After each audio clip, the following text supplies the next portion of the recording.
Hello friends, good morning. എല്ലാവർക്കും super കൺമണി സീരിയലിന്റെ ഇന്നത്തെ എപ്പിസോഡിന്റെ റിവ്യൂലേക്ക് സ്വാഗതം. അങ്ങനെ വാസുകി കൺമണിയോടും കൃഷ്ണനോടുമായിട്ട് ചോദിക്കുന്നുണ്ട്, സാറിനും കൺമണിക്കും ഈ നാട്ടിൽ താമസിക്കാമോ എന്നും നല്ലൊരു വീട് തന്നെ ഞങ്ങൾ റെഡിയാക്കി തരാമെന്നും. അത് കേട്ട് കൺമണി പറയുന്നുണ്ട്, ഞങ്ങൾക്ക് ഈ നാട്ടിൽ താമസിക്കാൻ വളരെ ഇഷ്ടമാണ്, പക്ഷേ എനിക്ക് നാട്ടിൽ പോകേണ്ട സാഹചര്യമാണ് ഇപ്പോൾ വന്നിരിക്കുന്നത്. അപ്പോൾ അതെന്താണെന്ന് ചോദിക്കുന്ന വാസുകിയോട്, ഞങ്ങൾ ഇങ്ങോട്ട് വന്നത് കൺമണിക്ക് ഒരു ഡിസൈൻ ചെയ്യാൻ വേണ്ടിയിട്ടാണെന്ന് ഞാൻ പറഞ്ഞിട്ടുണ്ടായിരുന്നല്ലോ. എന്നാൽ ആ ഡിസൈൻ കൺമണി കംപ്ലീറ്റ് ആക്കുകയും അത് അവർ അംഗീകരിക്കുകയും ചെയ്തു.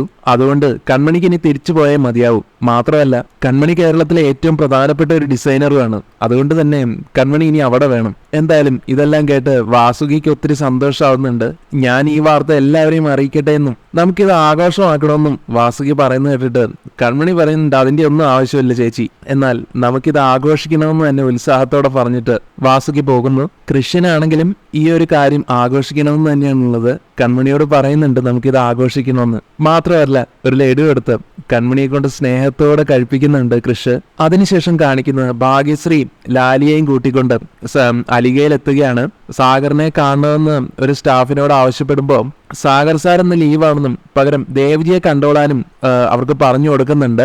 അങ്ങനെ ദേവ്ജിയുടെ അടുത്തേക്കാണ് അവർ പോകുന്നത്. അതേസമയം ദേവ്ജി ആണെങ്കിൽ ഫോണിലൂടെ ഒരു ഡിസൈൻ ചെയ്യാൻ കൺമണിയെ ആവശ്യമുണ്ടെന്ന് പറഞ്ഞ് വിളിക്കുന്ന ആൾക്കാരോട്, കൺമണിക്ക് ഇപ്പൊ തന്നെ ഒരുപാട് വർക്കുണ്ട്, ഇനി അതിന്റെ കൂട്ടത്തിൽ ഇതുകൂടെ ചെയ്യാൻ പറ്റുമോ അറിയില്ല, എന്തായാലും ഞാൻ നോക്കട്ടെ എന്നൊക്കെയാണ് സംസാരിക്കുന്നത്. ഭാഗ്യശ്രീയും ലാലിയും ദേവ്ജിയുടെ മുന്നിലെത്തുമ്പോൾ ആദ്യം തന്നെ ഭാഗ്യശ്രീ സ്വയം പരിചയപ്പെടുത്തുന്നുണ്ട്, ഞാൻ BR ഗ്രൂപ്പിലെ ബലരാമന്റെ സഹോദരിയാണെന്ന് പറഞ്ഞിട്ട്. തുടർന്ന് അവരോട് എന്താണ് വന്നതിന്റെ കാര്യം എന്ന് ചോദിക്കുന്ന ദേവ്ജിയോട്, ഒരു സഹായവും അഭയവും ഒക്കെ തേടിയിട്ടാണ് ഞാനിപ്പോ വന്നിരിക്കുന്നതെന്നും സാഗർ സാറിന്റെ ജീവൻ അപകടത്തിലാണെന്നും എന്റെ അമ്മയും അച്ഛനും ആ വക്കീലും ഒക്കെ കൂടിയിട്ട് സാഗർ സാറിനെ തീർക്കാൻ പ്ലാൻ ചെയ്യുന്നുണ്ടെന്നും എന്റെ ഏട്ടനെ കൊണ്ട് തന്നെ സാഗർ സാറിനെ കൊല്ലണമെന്നാണ് അവര് തീരുമാനിച്ചത്. പക്ഷെ അത് നടക്കില്ല എന്ന് മനസ്സിലായപ്പോ കുറച്ച് ഗുണ്ടകളെ കൊണ്ട് സാഗർ സാറിനെ കൊല്ലിപ്പിച്ചിട്ട് കുറ്റം ബലരാമേട്ടന്റെ തല്ലിൽ കെട്ടിവെക്കാനാണ് അവര് നോക്കുന്നത്. ഞാനിപ്പോ കുറെ അലച്ചിലിനും ഓട്ടത്തിനും ഒക്കെ ശേഷമാണ് ഇങ്ങോട്ട് വരുന്നത്. കുറെ കാലമായി ഞാനും അനുഭവിക്കുകയായിരുന്നു, ഇപ്പൊ രക്ഷപ്പെട്ടെത്തിയതാ എന്നിങ്ങനെ കാര്യങ്ങളെല്ലാം ഭാഗ്യശ്രീ ദേവ്ജി അറിയിക്കുന്നുണ്ട്. എല്ലാം കേട്ട് കഴിയുമ്പോഴത്തേക്കും ദേവ്ജി ആണെങ്കിലും ആകെ ഷോക്ക് ആവുന്നുണ്ട്. മാത്രമല്ല, സുമിത്രയിൽ നിന്നും ഭാഗ്യശ്രീ ഏറ്റ പീഡനങ്ങളെ കുറിച്ച് കൂടെ അറിയുമ്പോഴത്തേക്കും ദേവ്ജി അത് വിശ്വസിക്കാനാവാതെ ചോദിക്കുന്നുണ്ട്, എന്നാലും ഒരമ്മ സ്വന്തം മകളെ ഇങ്ങനെയൊക്കെ ചെയ്യാന്ന് വെച്ചാൽ വിശ്വസിക്കാൻ പറ്റുന്നില്ല എനിക്ക്. തുടർന്ന് ഭാഗ്യശ്രീ പറയുന്നുണ്ട്, ഞാൻ കാര്യങ്ങളൊക്കെ കൺമണി അറിയിച്ചിരുന്നു, സാഗർ സാറിനോട് എല്ലാം പറയണമെന്നാണ് കൺമണി എന്നോട് പറഞ്ഞത്. പക്ഷേ സാഗർ സാറിനോട് എല്ലാം പറയുന്നതിന് മുമ്പ് തന്നെ അവരെന്നെ പൂട്ടിയിട്ടു. ഞാനിപ്പോ കൺമണിയെ വിളിച്ചിരുന്നു, റേഞ്ച് ഇല്ലാത്തതുകൊണ്ടാണെന്ന് തോന്നുന്നു, കൺമണിയെ കിട്ടുന്നില്ല.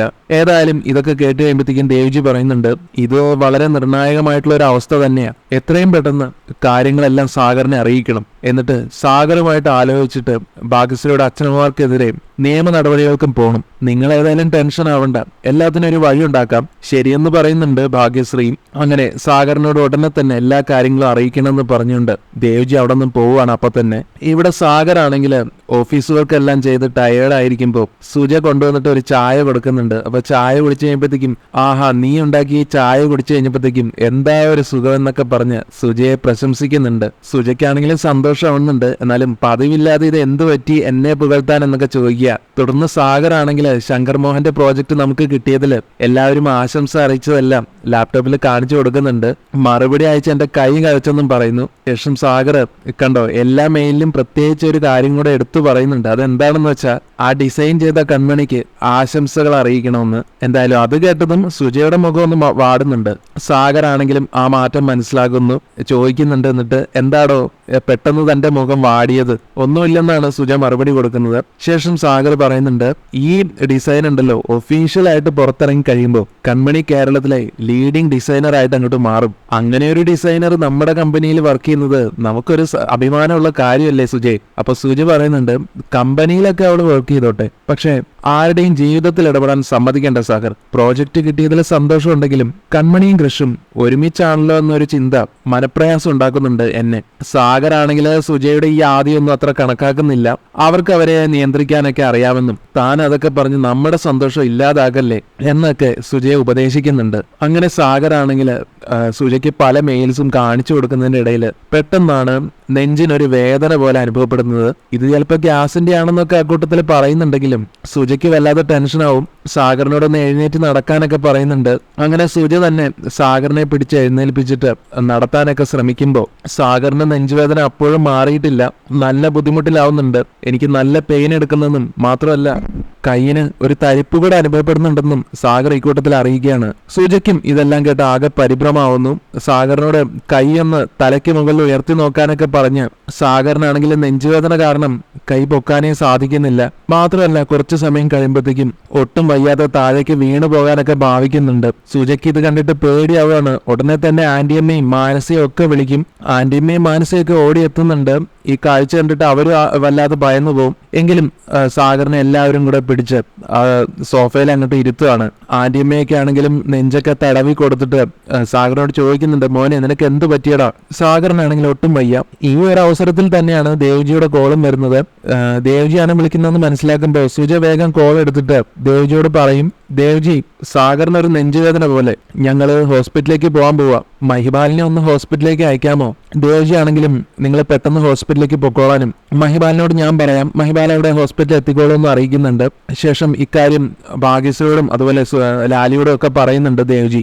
ശേഷം മഹിയും ഇക്കാര്യം അറിയിക്കാൻ പോകുന്നുണ്ട്. അവിടുന്ന് ജയിലിലാണെങ്കിൽ ബലരാമനെ കാണാൻ എത്തിയിരിക്കുകയാണ് ബാലുവും സുമിത്രയും കൂടി. ബലരാമന്റെ മനസ്സ് മാറ്റാൻ പലതും പറഞ്ഞു നോക്കുന്നുണ്ട് അവര്. ബാലുവൊക്കെ പറയും, മോനെ എന്റെ അസുഖം ഒരു നാടകമാണെന്ന് നീ പറഞ്ഞൊന്ന് ഞാൻ അറിഞ്ഞു. അത് കേട്ടപ്പോ എന്റെ നെഞ്ച് പൊട്ടിപ്പോയടാ. എങ്കിൽ പിന്നെ നേരിട്ട് കണ്ടിട്ട് എല്ലാം തെളിയിക്കാമെന്ന് ഞാൻ കരുതി. അതാണ് ഇപ്പൊ ഇങ്ങോട്ട് വന്നത്. ശേഷം തന്റെ ടെസ്റ്റിന്റെ റിസൾട്ട് ബലരാമനോട് നോക്കാൻ പറയുന്നുണ്ട് ബാലു. തുടർന്ന് പറയുകയാണ്, ജന്മം കൊണ്ടല്ല കർമ്മം കൊണ്ടാണ് ഓരോ മനുഷ്യരും ഓരോ നിലയിൽ എത്തുന്നത്. ഞങ്ങൾ നിനക്ക് ജന്മം തന്ന അച്ഛനും അമ്മയും ആയിരിക്കില്ല, പക്ഷേ യഥാർത്ഥ മാതാപിതാക്കൾ ഞങ്ങൾ തന്നെയാടാ. സാഗറിനെ കുറിച്ചും നീ അമ്മയോട് തർക്കിച്ചു എന്നറിഞ്ഞു. വിശ്വസിക്കുകയും വിശ്വസിക്കാതിരിക്കുകയും ചെയ്യുന്നത് നിന്റെ ഇഷ്ടമാണ്. സാഗർ ഞങ്ങളോട് ചെയ്ത ക്രൂരതയുടെ മുറിവ് നിനക്ക് കാണാൻ പറ്റില്ല. കാരണം എന്താണെന്നറിയോ? ആ മുറിവ് ഞങ്ങളുടെ ഹൃദയത്തില്, ഞങ്ങളുടെ നെഞ്ചിനകത്താ ചോരയും കണ്ണീരും വീണത്. അതിനുശേഷം സുമിത്ര പറയുകയാണ് ബലരാമനോട്, മോനെ ഭാഗ്യശ്രീ ആയിരിക്കും നിന്നെ തെറ്റിദ്ധരിപ്പിച്ചതെന്ന് എനിക്ക് തോന്നുന്നു. ഭാഗ്യശ്രീ അത് ചെയ്യും, നിനക്കറിയാലോ. പണ്ട് മുതലേ അവൾക്ക് ഞങ്ങളോട് ദേഷ്യമാ. ആ ദേഷ്യത്തിന് കാരണം ഞങ്ങൾ നിന്നോട് കാണിക്കുന്ന സ്നേഹക്കൂടുതലാ. നീ ഞങ്ങൾക്ക് വേണ്ടി ഒന്നും ചെയ്യേണ്ടടാ മോനെ. ഞങ്ങളെ സ്നേഹിക്കുകയും വേണ്ട, പക്ഷേ നീ ഞങ്ങളെ വെറുക്കരുത്. അത് ഞങ്ങൾക്ക് സഹിക്കാൻ പറ്റില്ല. സാഗർ നിന്നെ പുറത്തിറക്കാൻ പോകുന്നു. ഇനി കുറച്ച് ദിവസത്തിനുള്ളിൽ ഓർഡർ കിട്ടുമെന്നറിഞ്ഞു. ജയിലിൽ നിന്ന് നീ പുറത്തിറങ്ങി കഴിഞ്ഞാൽ നേരെ ഞങ്ങളുടെ അടുത്തേക്ക് വരണം. ഇത്രയും പറഞ്ഞുകൊണ്ട് ബലരാമന് വേണ്ടി താൻ അർച്ചന ചെയ്ത പ്രസാദം സുമിത്ര ബലരാമന്റെ നെറ്റിയിൽ തൊട്ടു കൊടുക്കാനായിട്ട് തുടങ്ങുന്നതും ബലരാമൻ ആ കൈ അങ്ങോട്ട് തട്ടി മാറ്റുകയാണ്. എന്നിട്ട് ഒരക്ഷരം പോലും മിണ്ടാതെ ദേഷ്യത്തോടെ അവിടെ നിന്ന് നടന്ന് അകലുകയും ചെയ്യുന്നു. സുമിത്രയും ബാലും ചമ്മി പോകുന്നുണ്ട്. അതേസമയം സഹദേവൻ വന്നിട്ട്, വല്ലതും നടക്കുമോ മാഡം? ഇത്രയും പ്രയാസപ്പെട്ടിട്ട് ഇവിടെ വന്നിട്ട് കാര്യങ്ങളൊക്കെ കാണാതെ പഠിച്ചു പറഞ്ഞിട്ടും ബലരാമൻ ഒരു കുലുക്കുമില്ല. പുള്ളി അത് മൈൻഡേ ചെയ്തില്ല. കാരണം പറഞ്ഞൊന്നും ഏറ്റിട്ടില്ല. എന്നാൽ സുമിത്ര ആത്മവിശ്വാസത്തോടെ പറയുന്നുണ്ട്, അവനെ എല്ലാം കൃത്യമായിട്ട് ഏൽപ്പിച്ചിരിക്കും സഹദേവ. ഞങ്ങൾ എന്തൊക്കെയാണോ ആഗ്രഹിച്ചിട്ടുള്ളത് അതൊക്കെ അവനിലൂടെ ഞങ്ങൾ നടത്തിക്കും. അതേസമയം ബാലു സഹദേവനെ ഓർമ്മിപ്പിക്കുന്നുണ്ട്, രക്ഷപ്പെട്ടു പോയ ഭാഗ്യശ്രീ ഏത് സമയത്ത് വേണമെങ്കിലും ഇങ്ങോട്ട് വരാം. പക്ഷേ സൂപ്രണ്ടല്ല, DGPയുടെ കത്തുണ്ടെന്ന് പറഞ്ഞാലും അവളെ അകത്തേക്ക് വിടരുത്. അക്കാര്യത്തിൽ ഉറപ്പ് കൊടുക്കുന്നുണ്ട് സഹദേവൻ. അപ്പൊ സുമിത്രയ്ക്കും സന്തോഷമാവുന്നു. അത് മതി, ഇനി ഏതായാലും അവളുടെ കാര്യത്തിൽ ഞാനൊരു തീരുമാനം എടുക്കുന്നുണ്ട്. പുറകിൽ ഇവന്റെയും എന്നൊക്കെ പ്രതികാരത്തോടെ പറയുന്നുണ്ട്. അതിനുശേഷം കാണിക്കുന്നത് വരുണിന് ചായ കൊണ്ടുകൊടുക്കുന്ന ധനലക്ഷ്മിയെ ചായക്ക് കുറെ കുറ്റങ്ങളും കുറവുകളും ഒക്കെ പറഞ്ഞ് വരുൺ ഇങ്ങനെ ദേഷ്യം പിടിപ്പിക്കുകയാണ്. അവസാനം ധനലക്ഷ്മി ആണെങ്കിലും പറഞ്ഞു പോകുന്നുണ്ട്, എടാ വരുണെ, ക്ഷമയ്ക്കൊക്കെ ഒരു പരിധിയുണ്ട്. കുറെ നേരമായി കേട്ടോ നീ തുടങ്ങിയിട്ട്. എന്നാൽ താൻ തുടങ്ങിയിട്ടില്ലെന്നും തുടങ്ങാൻ പോകുന്നില്ലെന്നുമാണ് വരുൺ തിരിച്ചു പറയുന്നത്.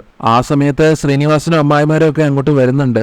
വരുൺ ഇങ്ങനെ എല്ലാത്തിലും കുറ്റവും കുറവും കണ്ടുപിടിക്കുന്ന കാര്യങ്ങളെ കുറിച്ചെല്ലാം ധനലക്ഷ്മി ശ്രീനിവാസനോട് പറഞ്ഞു കൊടുക്കും. അരമണിക്കൂറായിട്ട് ഇവൻ എന്നെ ഇങ്ങനെ കഷ്ടപ്പെടുത്തിക്കൊണ്ടേ ഇരിക്കുകയാണെന്നും കൂടെ പറയുമ്പോൾ അമ്മായിമാർക്ക് ഇത് കേട്ട് സന്തോഷമാവുന്നുണ്ട്. അവര് പരസ്പരം മുഖത്തോട് മുഖം നോക്കി ചിരിക്കുന്നൊക്കെ ഉണ്ട്. ഓരോ ഭക്ഷണവും ഞാൻ കഷ്ടപ്പെട്ടുണ്ടാക്കി കൊടുക്കുമ്പോൾ അതുപോരാ ഇതുപോരാ എന്നൊക്കെ പറഞ്ഞ് ഓരോ കുറ്റം പറച്ചില്. മാത്രമല്ല ഇപ്പൊ ചായ ഉണ്ടാക്കി കൊടുത്തപ്പോ അതിലും പഞ്ചസാര കൂടി പോയത്രേ. ഇതൊക്കെ ഇവനെ മനഃപൂർവ്വം പറയുന്നതാ, എന്നെ ഇട്ട് കൊല്ലാകൊല ചെയ്യാൻ വേണ്ടിയിട്ട്. എന്നാൽ ധനലക്ഷ്മി ഈ പറഞ്ഞതെല്ലാം കേട്ടുകൊണ്ട് വരികയാണ് ഗോകുല് വന്നിട്ട് ചോദിക്കുകയാണ്, അമ്മയ്ക്കിപ്പോ മനസ്സിലായല്ലോ ഈ സൈക്കോയുടെ യഥാർത്ഥ സ്വഭാവം എന്താണെന്ന്. എന്നാൽ ഈ വരുൺ ഗോകുലിനെ വരട്ടാൻ നോക്കും. തുടർന്ന് ശ്രീനിവാസൻ ചോദിക്കുന്നുണ്ട് വരുണോട്, എടാ വരുണെ, നീ മനഃപൂർവ്വം പ്രശ്നം ഉണ്ടാക്കാൻ നോക്കുകയാണല്ലേ? വരുണാണെങ്കിൽ അത് സമ്മതിച്ചു തരുന്നുണ്ട്. അതെ, ഞാൻ മനഃപൂർവ്വമായിട്ട് എന്നെ പ്രശ്നം ഉണ്ടാക്കുന്നതാ. പക്ഷേ എനിക്ക് കൺമണിയെ വേണം, കൺമണിയെ എനിക്ക് കെട്ടിച്ചതാ, ഞാൻ ഇവിടെ ഒരു പ്രശ്നം ഉണ്ടാക്കാതെ പൊക്കോളാം. ധനലക്ഷ്മി അപ്പൊ പറയാണ്, എങ്കിൽ പിന്നെ അച്ഛാ നമുക്ക് ഈ കല്യാണം അങ്ങോട്ട് നടത്തി കൊടുക്കാം, കൺമണിയെ നമുക്ക് ഇവന് കെട്ടിച്ചു കൊടുക്കാന്നേ. എന്നാൽ ഗോകുൽ ഇതിനിടയ്ക്ക് കയറി പറയും, അമ്മ എന്താ പറയുന്നത്, ഈ സൈക്കോക്ക് അപ്പയെ കെട്ടിച്ചു കൊടുക്കണമെന്നോ? ഇല്ലില്ല, അതൊന്നും ഒരിക്കലും നടക്കില്ല അച്ഛാ, നമുക്ക് എന്തായാലും ഈ കാര്യങ്ങളെല്ലാം അപ്പയോട് തുറന്നു പറയണം. എന്നാൽ എന്തൊക്കെ പറഞ്ഞിട്ടും വരുണിന് ഒരു കുലുക്കവും ഇല്ല. എനിക്ക് കൺമണിയെ കെട്ടണമെന്നും കൺമണിയെ തനിക്ക് കിട്ടിയില്ലെങ്കിൽ താൻ ഈ വീട്ടിൽ നിന്ന് ഇറങ്ങി പോവുകയില്ല എന്നും പറഞ്ഞുകൊണ്ടാണ് വരുണിന്റെ നിൽപ്പ്. ധനലക്ഷ്മി കൊണ്ടുവരുത്ത ചായയെല്ലാം, ചായക്കപ്പ് അടക്കം പുറത്തേക്ക് വലിച്ചെറിയുന്നൊക്കെ ഉണ്ട് ഈ വരുണിന്റെ ഈ പ്രവൃത്തികളെല്ലാം കണ്ട് എല്ലാവരും ഞെട്ടിധരിക്കുന്നുണ്ട്. അപ്പൊ വരുൺ അവരോട് പറയും, ഇങ്ങനെയൊക്കെ ചെയ്യുന്നത് എനിക്കൊരു രസമാ, എന്തായാലും ഇതൊക്കെ കണ്ടും കേട്ടും നിൽക്കുന്നതിന് ഒരു പരിധി ഉണ്ടല്ലോ. അതുകൊണ്ട് തന്നെ ഗോകുല് വേഗം ശ്രീനിയുടെ അടുത്ത് ചെന്നിട്ട് ശ്രീനിയുടെ ആ ഫോൺ ചോദിച്ച് മേടിക്കുകയാണ്. എന്നിട്ട് ആ ഫോണുമായിട്ട് അവിടുന്ന് മാറുന്നു. വരുൺ അത് കണ്ടിട്ട് പറയുന്നുണ്ട്, ഓ ചിലപ്പോ പോലീസിനെ അറിയിക്കാൻ വേണ്ടി പോവുമായിരിക്കും അല്ലേ, വിളിച്ചോ വേഗം വിളിച്ചോ, ബാക്കി കാര്യങ്ങളൊക്കെ അനിരുദ്ധ് സാർ നോക്കിക്കോളും. കൺമണിയാണെങ്കിൽ ഇവിടെ ഫാക്ടറിയിൽ എല്ലാവരോടും ചിരിച്ച് സംസാരിച്ച് അങ്ങനെ നിൽക്കുകയാണ്. വളരെ ഹാപ്പി ആയിട്ട് നിൽക്കുമ്പോൾ ഗോകുലം വിളിച്ചിട്ട്, അപ്പൊ ബിസി ആണോ എന്ന് ചോദിക്കുകയാണ്. അല്ലെന്ന് കൺമണി മറുപടി കൊടുക്കുമ്പോൾ, അല്ല അപ്പൊ ടെൻഷൻ ആവണ്ട, അപ്പയെ ഒരു കാര്യം അറിയിക്കാൻ വേണ്ടിയാ ഞാൻ വിളിച്ചത്. അത് പിന്നെ അപ്പൊ വെപ്രാളൊന്നും കാണിക്കല്ലേ, ആ വരുൺ ചേട്ടനുണ്ടല്ലോ സൈക്കോ, അയാളെ ബലമായിട്ട് നമ്മുടെ വീട്ടിൽ കയറി താമസിക്കുക. ഇതങ്ങോട്ട് അറിയുന്നതും കൺമണിയാണെങ്കിൽ ഞെട്ടിപ്പോകുന്നു. വരുണിനോടുള്ള ആ ദേഷ്യം കൊണ്ട് കൺമണി ചോദിച്ചു പോവാണ്, എപ്പോഴാണ് അയാള് വന്നത്? ഇപ്പൊ വന്ന് കയറിയതേ ഉള്ളോ? വന്നിട്ട് കുറെ ദിവസമായെന്ന് ഗോകുലപ്പ പറഞ്ഞു കൊടുക്കുന്നു. ഉടനെ കൺമണി ചോദിക്കുകയാണ്, എന്നിട്ട് എന്തുകൊണ്ടാണ് എന്നെ അറിയിക്കാതിരുന്നത്? അല്ല എന്തിനാ അയാളെ വീട്ടിൽ കയറ്റിയേ? അയാള് പറഞ്ഞു 10 ലക്ഷം രൂപയും പൊന്നും തിരിച്ചു കൊടുത്തില്ലെങ്കിൽ വീട്ടിൽ താമസിക്കുമെന്ന്. അതും പറഞ്ഞിട്ടാണ് വീട്ടിൽ പിടിച്ചു കയറി താമസിക്കുന്നത്. CI അനിരുദ്ധാണ് കൊണ്ടുവന്നാക്കിയതും. എന്റെ അമ്മയാണെങ്കിലോ 101 പവൻ കൈവിട്ടു പോകുമെന്ന് വിചാരിച്ച് അയാളെ ഇവിടെ താമസിക്കാൻ അനുവദിച്ചു. കൺമണിക്ക് ഇതൊക്കെ കേട്ട് സഹിക്കാൻ പറ്റുന്നില്ല. നിന്റെ അമ്മ എന്തൊക്കെ ദുഷ്ടതരങ്ങളാടാ ഈ ചെയ്തു കൂട്ടുന്നത് എന്നൊക്കെ ചോദിക്കുകയാണ്. അപ്പൊ ഗോകുല് പറയുന്നുണ്ട്, വന്നപ്പോ മുതൽ ഓരോരോ പ്രശ്നങ്ങളാ. അവസാനം അമ്മ സ്വർണവും പണവും ഒക്കെ തിരികെ കൊടുക്കാമെന്നും പറഞ്ഞ, പക്ഷെ അയാള് വേറൊരു നിബന്ധന ഇറക്കി. കൺമണി അപ്പൊ വന്നിട്ട് നേരിട്ട് കൊടുക്കണോ അത്രേ. അതുകൊണ്ട് അപ്പ ഇങ്ങോട്ട് വരുമ്പോഴേ കൃഷ്ണാരനും കൂടെ കൂട്ടിയേക്കണേ. കൺമണിയാണെങ്കിൽ ദേഷ്യത്തോടെ പറയുന്നുണ്ട്, ആദ്യം ഞാൻ വീട്ടിലേക്കൊന്ന് വരട്ടെ, എന്നിട്ട് അവന്റെ ശല്യത്തിന് ഒരവസാനം ഉണ്ടാക്കും എന്നിങ്ങനെ. കൃഷിനെയാണെങ്കിലും മഹി വിളിച്ചിട്ട് സാഗറിന് നെഞ്ചുവേദന വന്ന് ഹോസ്പിറ്റലാണെന്നുള്ള കാര്യം അറിയിക്കുന്നുണ്ട്.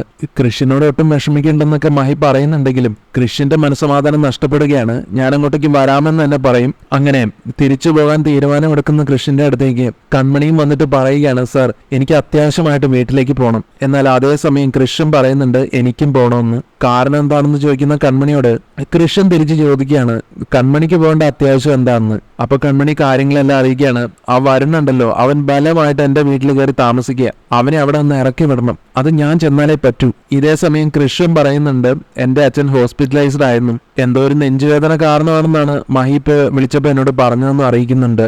കൺമണിയാണെങ്കിൽ അത് കേട്ടിട്ട് പേടിക്കുന്നുണ്ട്. അങ്ങനെ രണ്ടുപേരും കൂടി നമുക്ക് ഇപ്പൊ തന്നെ അങ്ങോട്ടേക്ക് പോകാമെന്ന് തീരുമാനിക്കുകയാണ്.